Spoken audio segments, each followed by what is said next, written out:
A British woman has been identified more than 30 years after her murder in Belgium. Following the launch of a landmark police campaign, Rita Roberts' family spotted her distinctive tattoo in a BBC report, according to policing agency Interpol. The last contact the 31-year-old had with her family was via a postcard in May 1992. Her body was found the following month. Her family said the news was shocking and heartbreaking. "Our passionate, loving and free-spirited sister was cruelly taken away," they said in a statement shared by Interpol. "Whilst the news has been difficult to process, we are incredibly grateful to have uncovered what happened to Rita." Ms. Roberts was one of 22 murdered women who police in Europe were seeking to identify through a campaign launched earlier this year, called Operation Identify Me.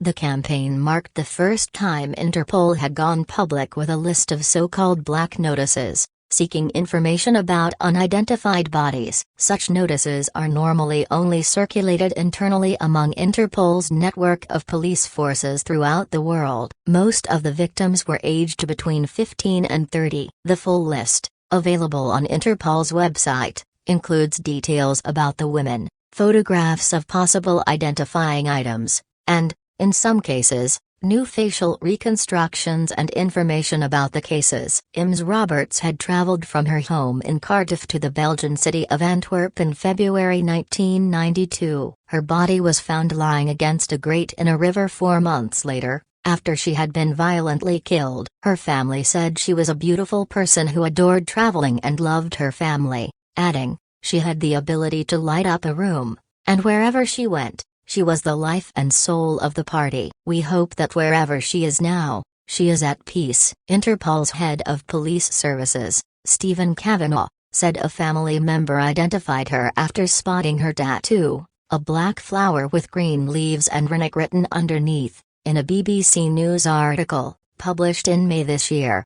A member of Rita's family saw the Identify Me appeal through the BBC and suddenly realized there may be an opportunity that a lost member of their family had actually come to harm, he said. After recognizing the tattoo, the family met with investigators in Belgium and formally identified her. "There's a terrible contradiction here. We're proud that we've been able to work with member countries. We're proud that we've been able to identify this poor woman, Rita. But we're also devastated for the family because they've lost a loved one through brutal circumstances," Mr. Kavanagh said.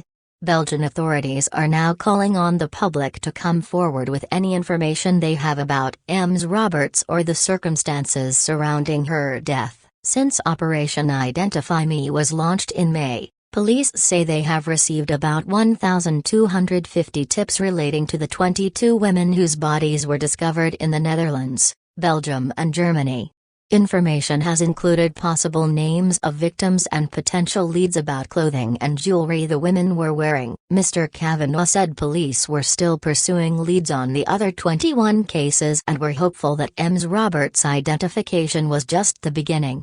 The campaign was initiated by Dutch police, who were struggling to identify a woman whose body was discovered in a wheelie bin floating in a river on the outskirts of Amsterdam in 1999.